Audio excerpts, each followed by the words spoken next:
All right. Hi. It's just me tonight. Will is out and about.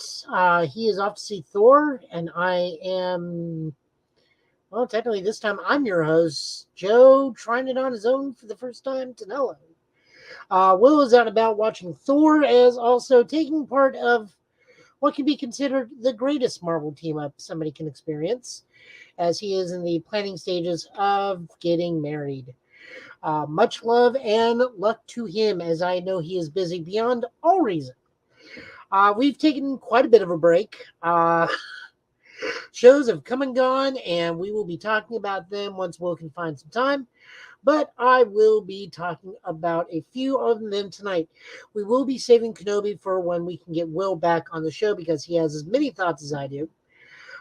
We will, however, be talking about some comic book news, some of the CW shows, some movie news, and going over the comic books, along with some video game news. Uh, we will just go right on into it with the start of um, what I thought about the CW shows. So, where to begin with Superman and Lois? Fantastic finale, although a wee bit confusing because CW made it seem like it was part of the Arrowverse. And Crisis kind of made it more obvious that the new Superman and Lois show was going to be part of the CW universe, but now it turns out that Superman and Lois is its own Earth and completely independent of the CW verse. That is incredibly confusing, and I don't know what to make of that. Um, that is not necessarily a bad thing. And there were tiny hints, I guess, laid all throughout the series. Most first and foremost, Tyler Hoechlin, and I know I just pronounced his last name entirely incorrectly, but Superman and Lois' Superman uniform costume is slightly different than the CW version. That was probably a first hint. The fact that the CW version had one son until the finale of Crisis, and now he has two. Kind of like agrees with that. I really didn't mind it. I thought it was a good end to season two. Um, I really don't have too much complaints about it, and because I really don't have that much to say. Everybody did a great acting job. We got to see Parasite. We got to see the separation of Bizarro World. Everyone did a great job acting. And then there's the Flash. Ooh, thoughts on the Flash. Thoughts on the Flash. I don't know why. I remember why I stopped watching it this season. When you have to forget the pause, I'm just trying to think of how to word how disappointed I was in this. It's not that the acting was bad, it's that everything but the acting was bad. They combined multiple storylines. Uh, they still kept some of Blackest Night in here, surprisingly. There was a high body count. Now, I will preface this. I'm not upset it went back to Harrison Wells' Reverse Flash being the primary antagonist. But because if you've read the Flash comics, as I have, and friends with somebody who cosplays the Flash, anything involving Barry Allen will always, always, always trace back to Reverse Flash. I do not agree that Tom Cavanaugh needed a return when he had the original body for Harrison Wells, or original body for Eobard Thawne from previous seasons returned just to become Harrison Wells. I guess it's because Harrison Wells, Tom Cavanaugh, Reverse Flash is the more prominent one in the series, which makes sense. But just kind of was left field. I did like they gave him a black Flash suit, however. I really did enjoy that the negative speed or negative force elements, because that's a thing. Gave him a black Flash suit, and he was just killing people left and right. This is honestly one of the highest body counts I've seen on screen for the Flash in quite a while. And at the same time, I also think they missed a great opportunity. We do get to see Barry Allen infused with all the other force, the Speed Force, the Still Force, the Strength Force, and the Mind Force. It's been a while since I've read that part of the Flash comic.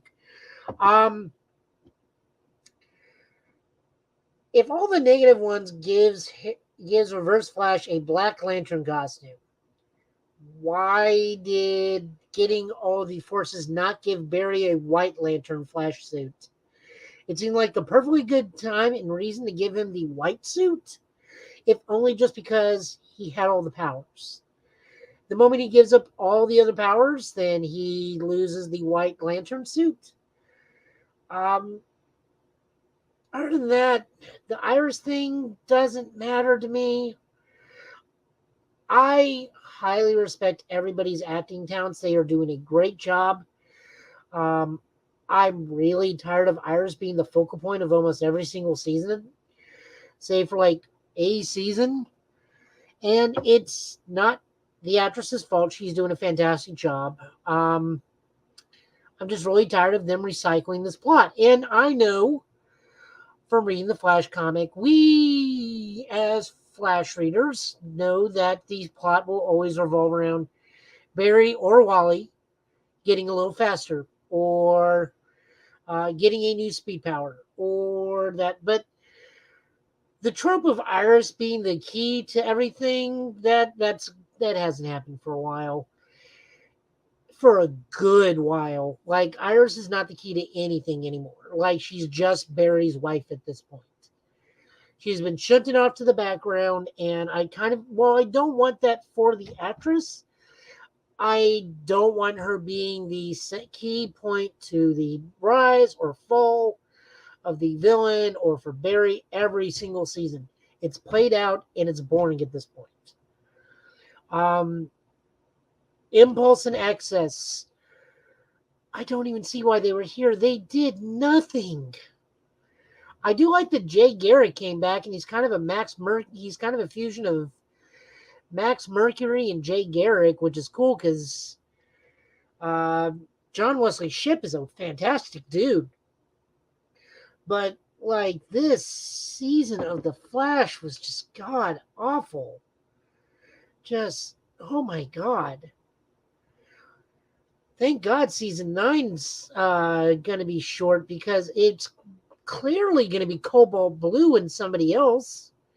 Since we already brought back Eddie Thawne, who, if you read the comics, and this is something that I'm going to keep saying, guys, so I apologize. If you read the books, you know who Eddie Thawne is going to turn into. And we clearly see them hard hinting that we are getting Cobalt Blue at the end of for season 9. But God, I gave up on season 8, and I just watched the finale to see how bad it was. Mostly because I had to do the show, but damn. All right, we got those out of the way. Let's talk about some fun things, because fun things are fun. So, Ms. Marvel. Let me add that video to the stream.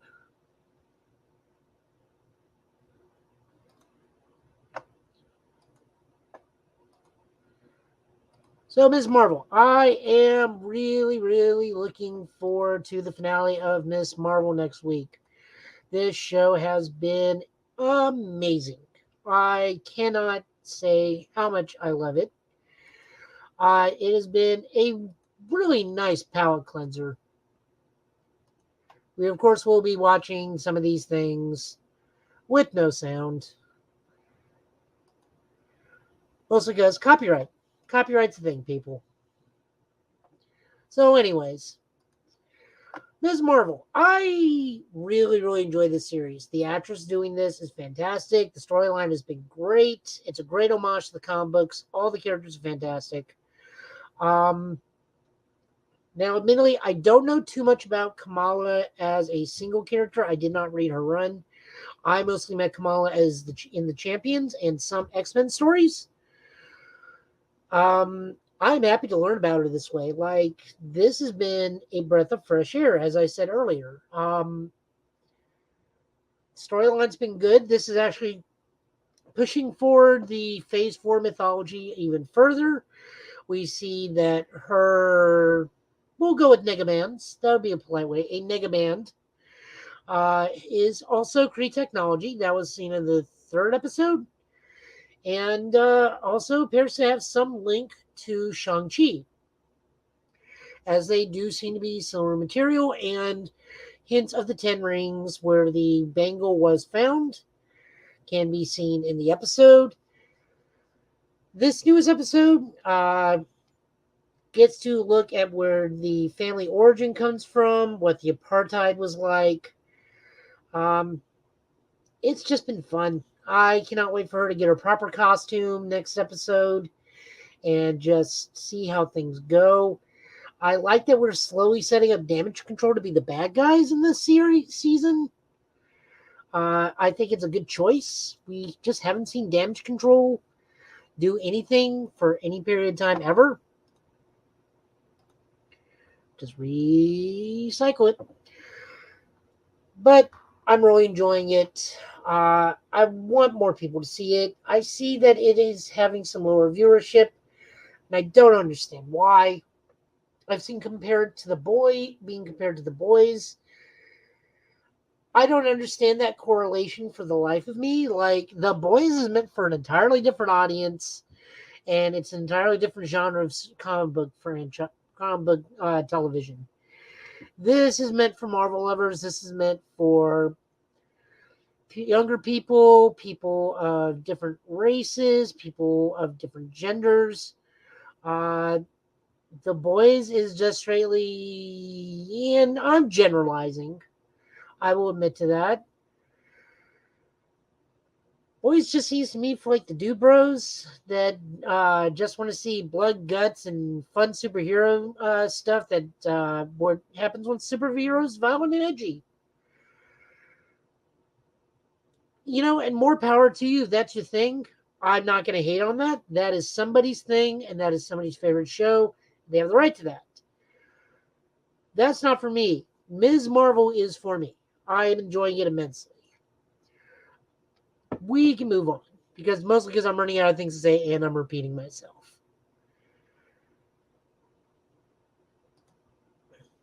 Next up for comic book news, what do we got?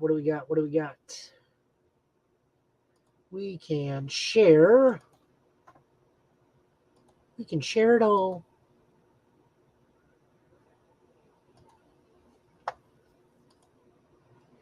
As you can see, Captain America 4, which is the Anthony Mackie, Sam and Winter Soldier, Falcon and Winter Soldier, Captain America and Winter Soldier, movie 4 will be, has found its director in Julius Ona.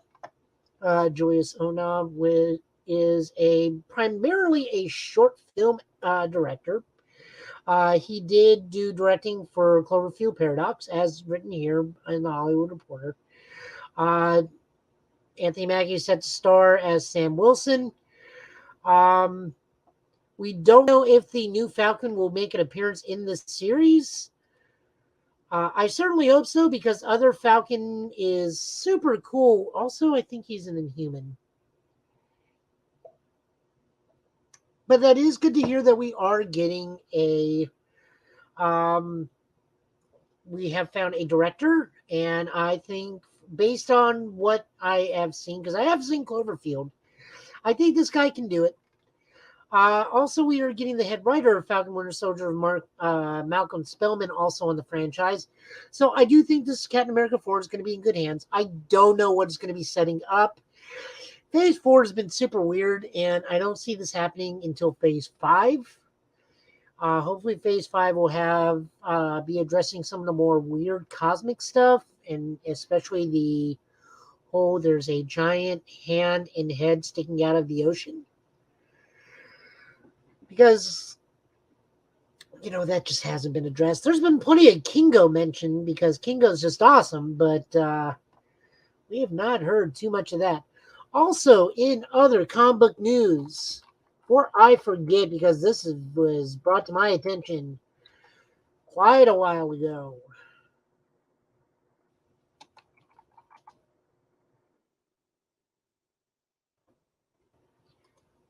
Thunderbolt's got a movie.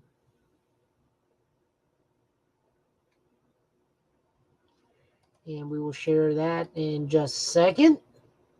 Doing this all live the first time. This is just gonna be touch and go as we go, people. So we do have official Thunderbolts is officially happening. We do not know who is in it. We do not know anything about cast, release date, or story. We only know that Jake Schreier will be helming the film. Jake Schreier has worked on such films as there we go. See if I can find where Jake Schreier's done. Well, I do hope Baron Zemo comes back. We do actually have a fair amount of Thunderbolts already known. We have U.S. Agent. We have the Abomination. We have Batroc the Leaper. I don't think Batroc the Leaper is going to be in Thunderbolts, guys. We do potentially have Taskmaster. I don't think she's going to be in it either. We do have Yelena Belova. I do think she'll be in it. So there are my first three hits for the Thunderbolts right off the bat. And if they want to invent Songbird and Mark II and Fixer specifically for the film, I am not going to say no, especially if they get in Atlas. I want to see them. And Ghost. Ghost from Ant-Man 2. There are a lot of these guys, they have already been Thunderbolts. Well, Ghost, Baron Zemo have been Thunderbolts before. Yelena Belova, no, not a Thunderbolt before. They could probably replace Atlas with Abomination. I would hope not, because Atlas actually turns out to be one of the core guys. But we have had other people in the Thunderbolts. We have had Luke Cage. I would like to see him come back and become the leader of the Thunderbolts. Ghost Rider, always possible. Elektra and Punisher, they have been in the Thunderbolts. They were not. Their story was not particularly the greatest. Excuse me, but they were Thunderbolts. So we will be getting a Thunderbolts movie somewhere down the road, more than likely Phase 5. It looks like Phase 5 is starting to get pretty stacked. Now, we don't know if Thunderbolts is going to be a film or TV series. We just know they are getting a film project.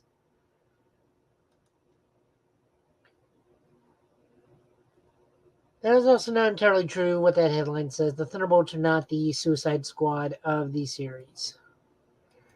Moving back over to the CW shows, we do have confirmation that Stargirl will be returning to air its third season, Frenemies, on August 31st. I can speak for Will. This has us both very much excited. Stargirl was nothing short of amazing season 2. For me, I really enjoyed season 1. For Will, it took a little bit to start up on. We do get to see that Joel McHale will be returning as Starman, and possibly as a main cast member. I still want Jack to show up, but I know I'm not going to get that, but that's okay. That's okay. I get a Stargirl show with Courtney Whitmore. I'm more than okay with that. Moving on to anime news, because we have that.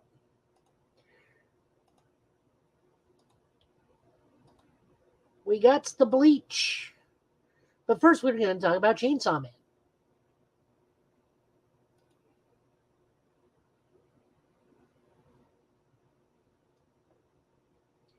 So, Chainsaw Man is coming out in fall of this year.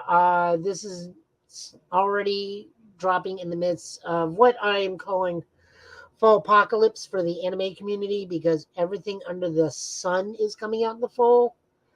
Reboots, remakes, rehashes, and new series are all coming out this fall. I honestly don't know how we're going to deal with this. Now, the thing to be noted is that this is going to air uncensored. And if you've read Chainsaw Man, oh boy, this being uncensored is going to be quite the spectacle. Honestly, I have not gotten to read that myself. I'm working on other manga at the moment. But looks like we're returning to Guyver level hyperviolence with Chainsaw Man. So I'm all for it. I'll give it a shot. I'll give it my good three. I'll give it my 3 episodes and see if I keep going. More than likely, I will. I tend to stick with everything I watch. Also, we are getting, as soon as I can pull it up.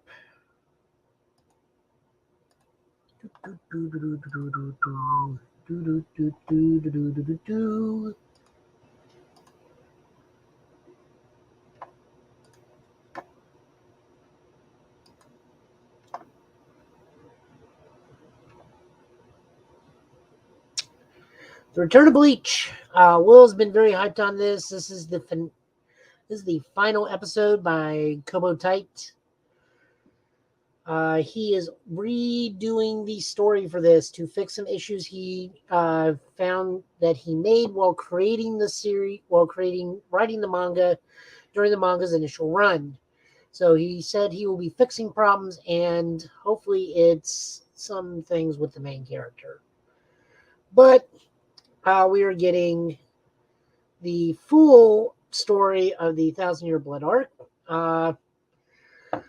Animation on this seems to be pretty good. I don't know if this is going to be able to keep up the animation quality the whole way through. I would hope so, considering how long this has been in production.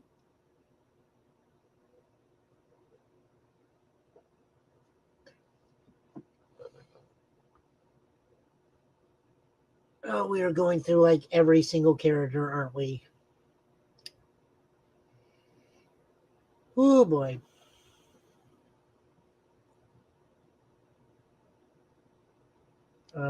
Genji. Oh yeah, the captains took their spots back.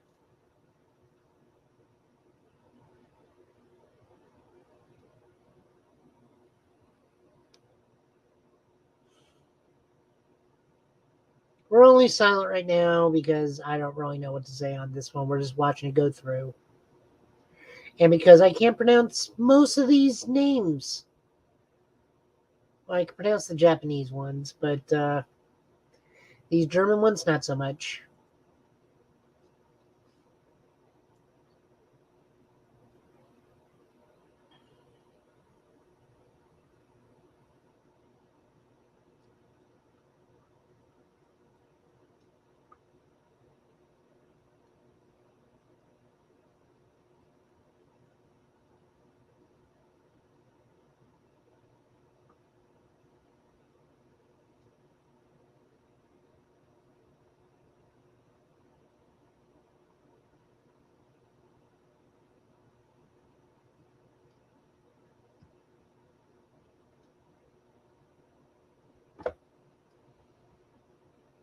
Yay, Viz.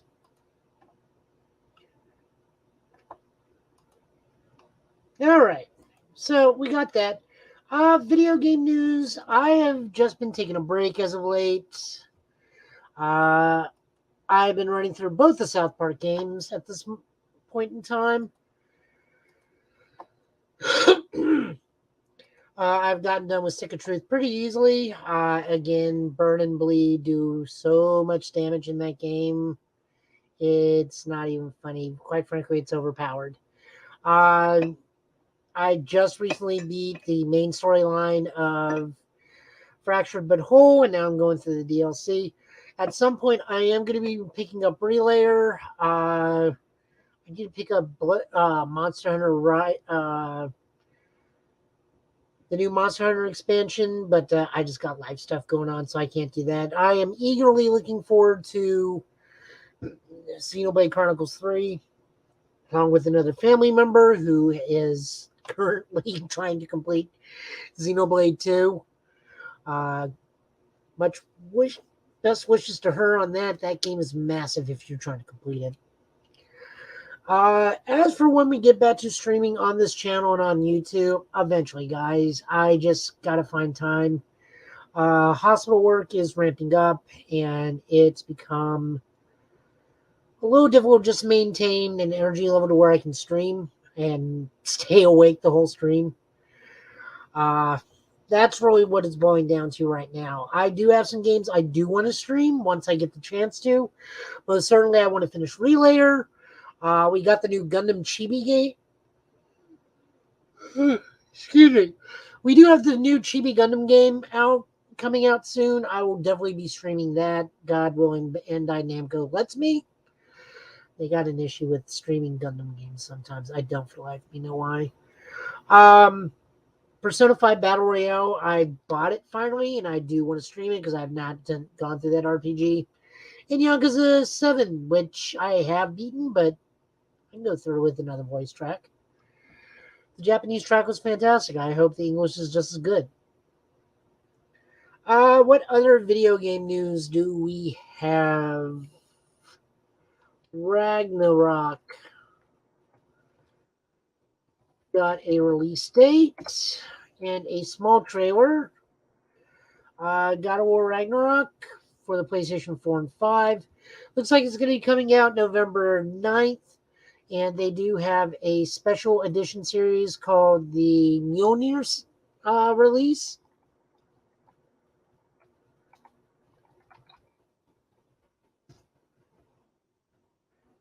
Yeah.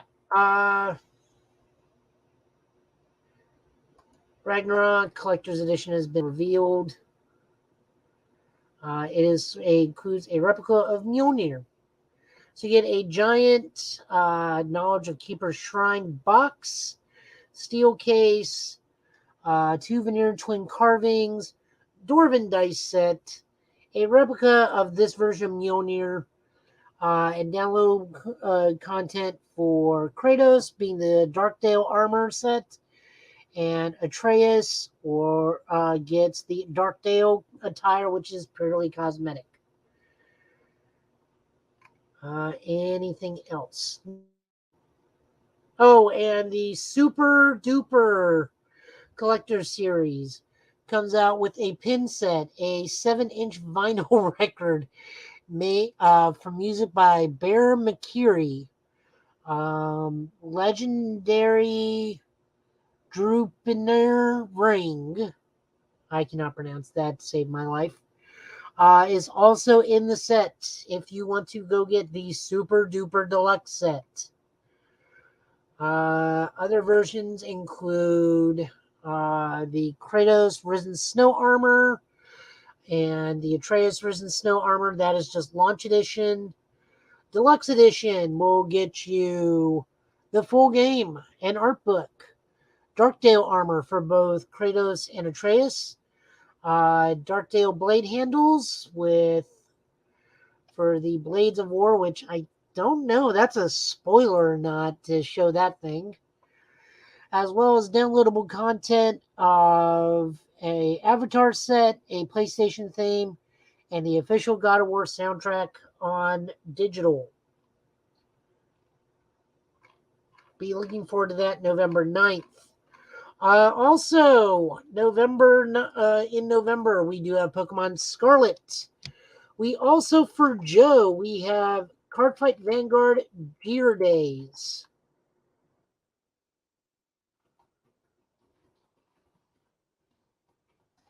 See if I can't find a trailer for that to show you guys. For those of you unaware, I am a very much enthusiastic player for Cardfight Vanguard. Not as enthused as some of the people today for the Vanguard series because Vanguard dropped its ban list. And lots of people were not happy. I, for one, don't mind personally, but that's because for me, none of the stuff I play got hit, which sounds very selfish of me. I'll more than admit, but you know. I'll be running Holy Shine and Percival. It's not half sound.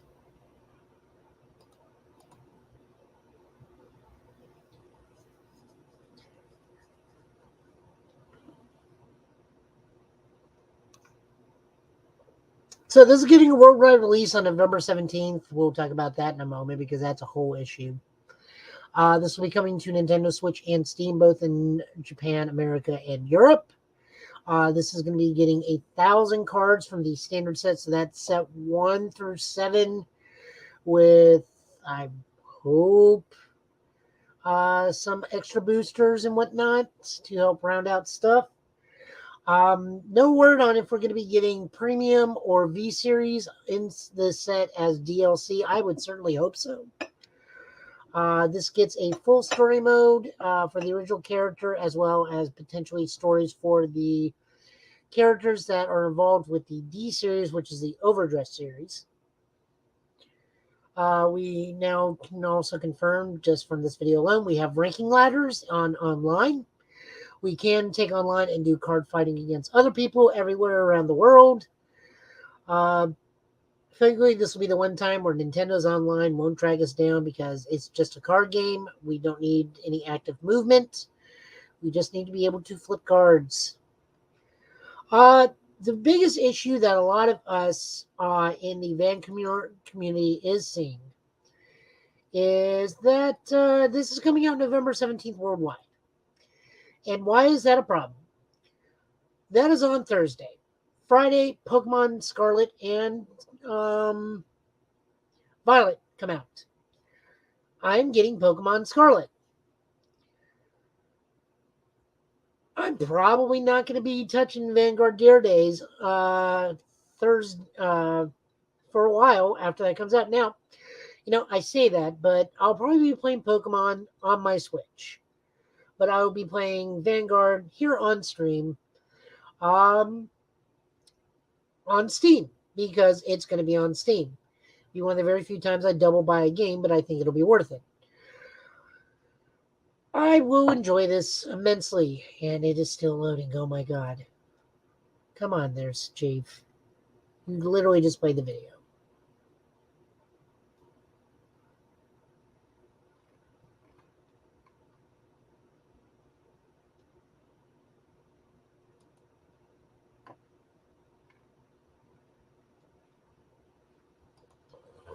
Anyways, that is the biggest issue right now. So a lot of us are petitioning Bushiroad to either move the game up a week or delay the game a week. We are hoping in that time frame that people have gotten through the main story of Pokemon and people will be Pokemoned out and we can move. The people that will shiny hunt and be grinding for competitive will still be on there. But then people like me who do Pokemon casually as an RPG will go back to Vanguard, which I definitely will. But it's just a bad idea to release a game the day before Pokemon. That is definitely going to eat into your profits. And we want to show as a community, hey, we really enjoy what you did for us. Please keep bringing these versions of the games out in America. But because they're the day after Pokemon, I don't see that happening. Not unless they delay the game. Like, they've got to do it if they want to make any money. That is the biggest issue I see there. All right. Moving right along. But I can't sing that song because DMCA will take me down. We got comics. We got the comics. Stop screen. And share screen. Vindle.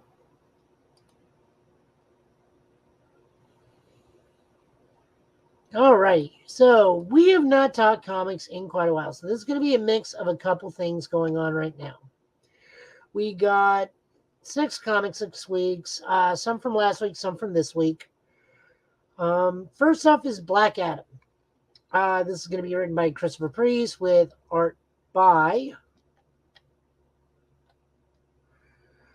Christopher Priest, art by Rafael Sandoval, color by Matt Herms, and lettering by Willie Schubert.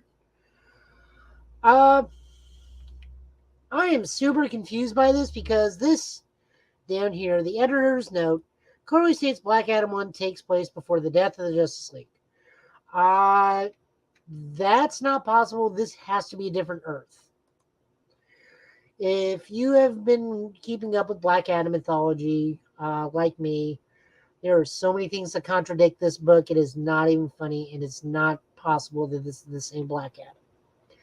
If you are new to Black Adam, enjoy. This is a pretty good retelling, although still the greatest Black Adam story is in Countdown to Infinite Crisis, or New 52. Excuse me. The best Black Adam story is in New 52.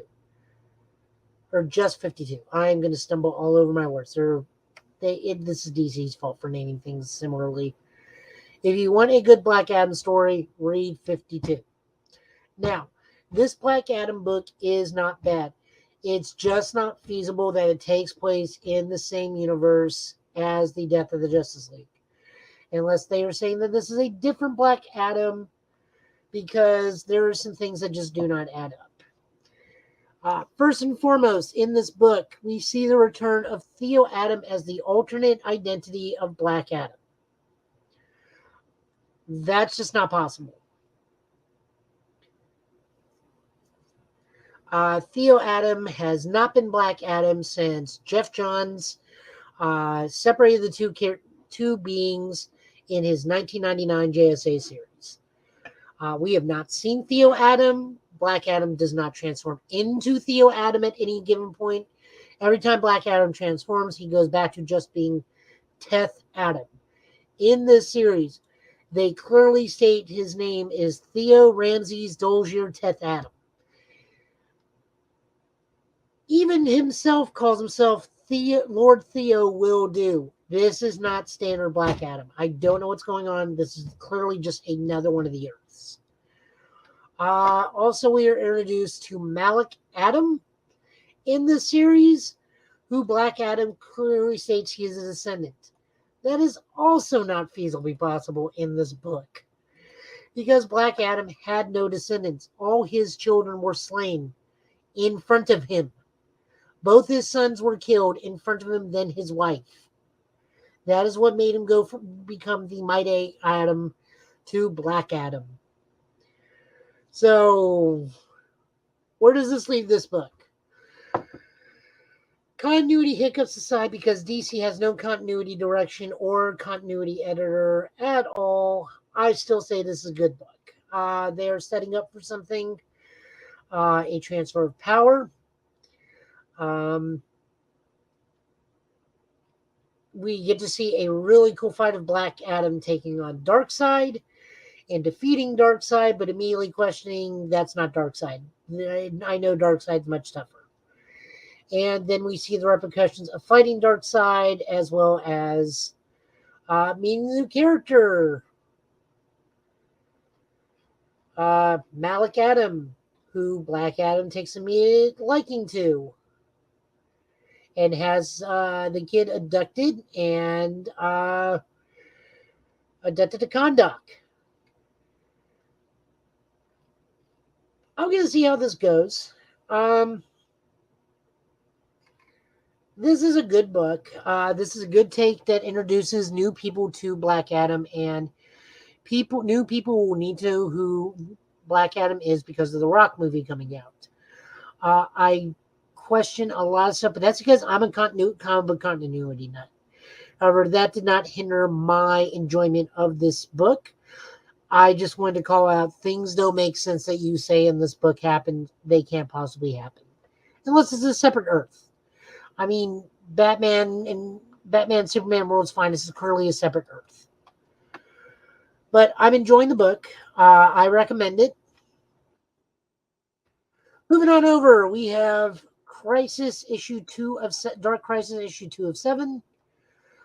This is written by Josh Williamson, art by Daniel Sampier, colors by Alejandro Sanchez and Tom Napolitano, doing letters with Sampier and Sanchez doing covers. The long and short of this one is what happens when the adults are away. Well, Slade, Wilson, Destro goes and picks on the Titans. That's all this book is just Slade once again trying to kill the Titans because he just has a beef with kids. I don't know why he keeps picking on kids, but it's Titans versus Deathstroke and his legion of supervillains. Um, some things happen. We see who will be leading the newest incarnation of Justice League now that the Justice League proper has been killed. It is not who we think. We get to see a fight with Slade and Dick Grayson and Nightwing. It goes about how you expect. And then we get to see what happens when John Kent gets to take on takes a blast from his dad's past.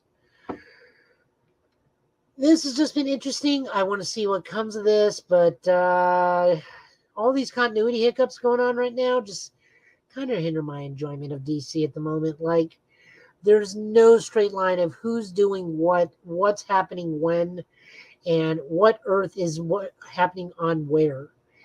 It just kind of wears you down, especially when DC used to have such good tight continuity, and you could trace a single line. Now it looks like a word jumble. Like, the book's not bad. It's the story overall that is hindering my enjoyment. Moving on over to Batman. This is the new Batman book by Chip Zdarsky, art by Jorge Jimenez, coloring is Timu Mori, and letters is Clayton Cowles. So, I really love Chip Zdarsky, and my love for Chip Zdarsky is going to override my hate of Batman.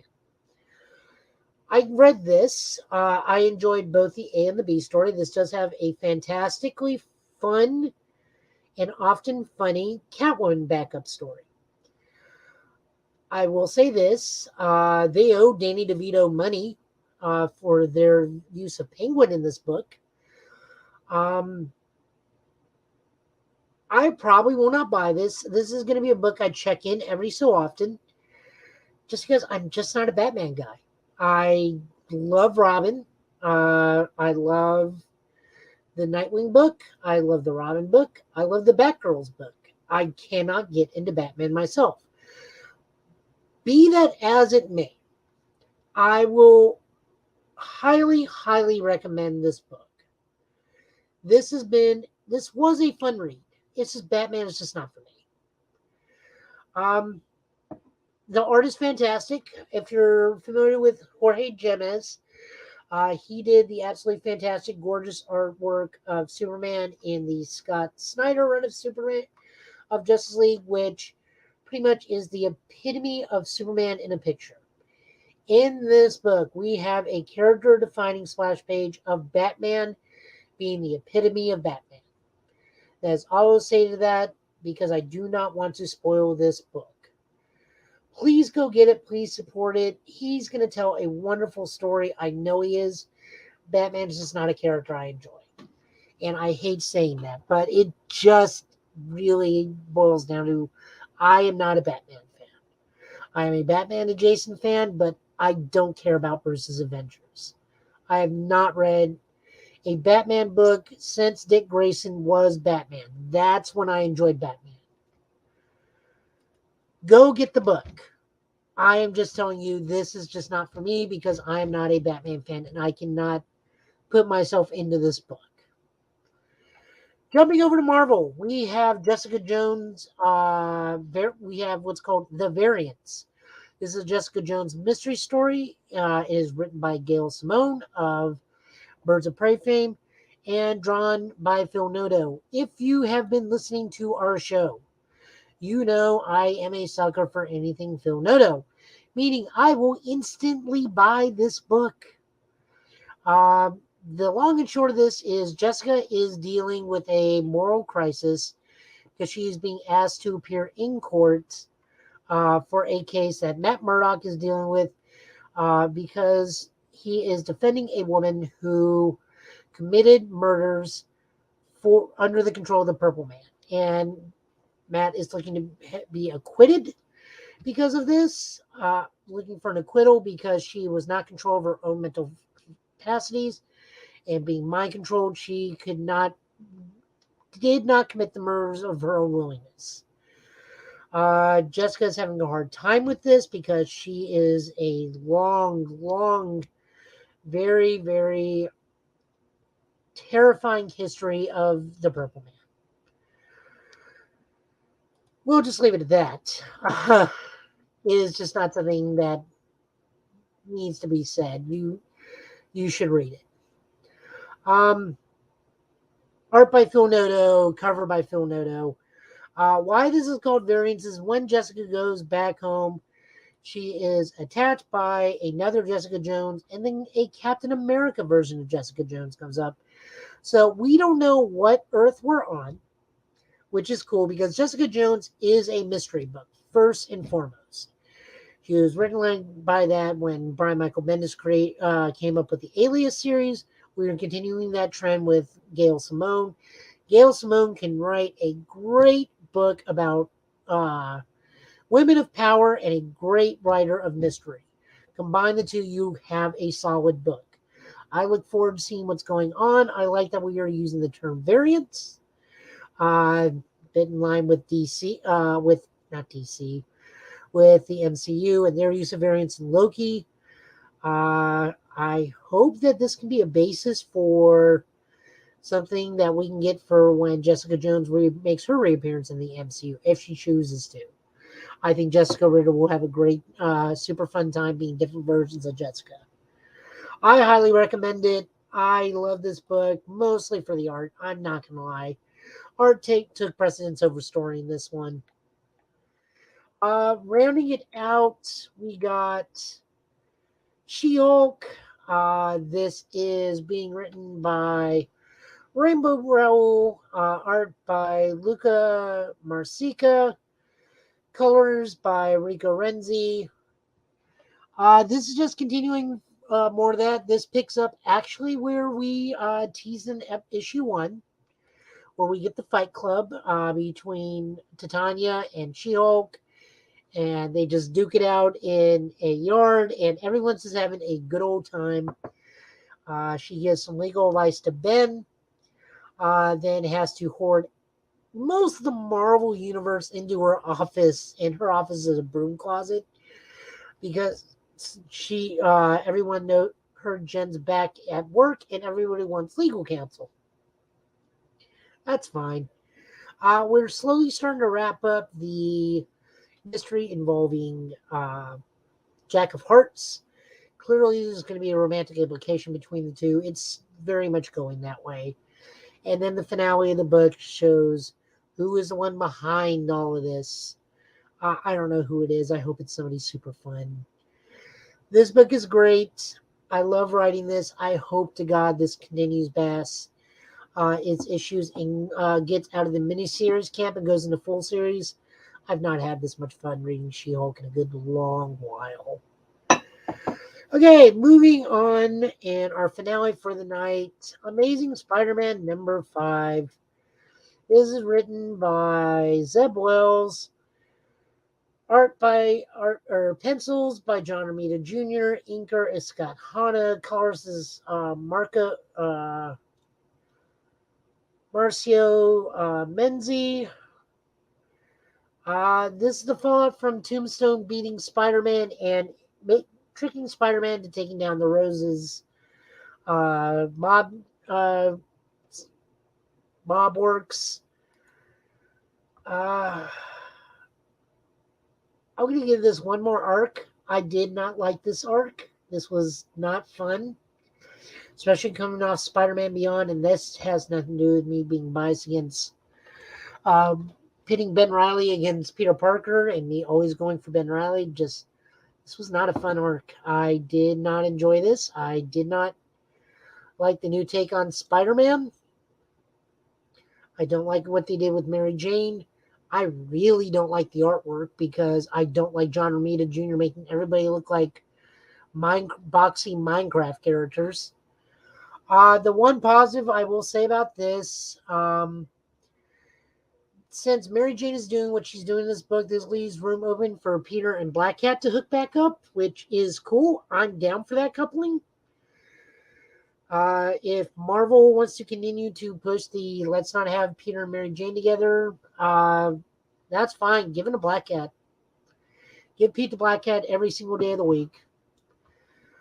I said I'm giving this one more. I'm going to see what the next arc is like. If I'm not digging it, I'm dropping Spider-Man. Like, this has not been good. This has just not been good. It's ugly artwork. It's a boring story. And you can tell it's a bad story because White Rabbit is in it. And White Rabbit in a Marvel book is like having Ron Jeremy in a movie. It's like the seal of this is a bad film. And it's not that Zeb Wells does a bad job. I think he writes everybody competently, but I don't think he's a good writer for Peter. Clearly, he's a better writer for Ben. I will hope we get to see that proven when the summer event, Dark Web, pops up, where it puts Chasm and Madeline Pryor against Peter. I will pick that up because, again, Ben Reilly fan. Biased, I'll admit it. But, like, this Spider-Man book, it is not good. Do not recommend. Surprisingly, there is no X-Men this week, guys. There was only Legion of X, and I am not reading Legion of X because I found the first issue ridiculously boring. So tune in next week when we come back. Hopefully we'll be back. Will and I will chat about Thor and Kenobi, our thoughts on the Miss Marvel finale, a new stack of comics, and any other stuff coming out. Guys, thank you for watching. I will kick this over to Will. Will can put it up proper. Hopefully you guys enjoy this work. Thank you for bearing with me for the hour. This was fun to do, but I'm going to go lay on the couch and try and finish South Park. You guys take it easy.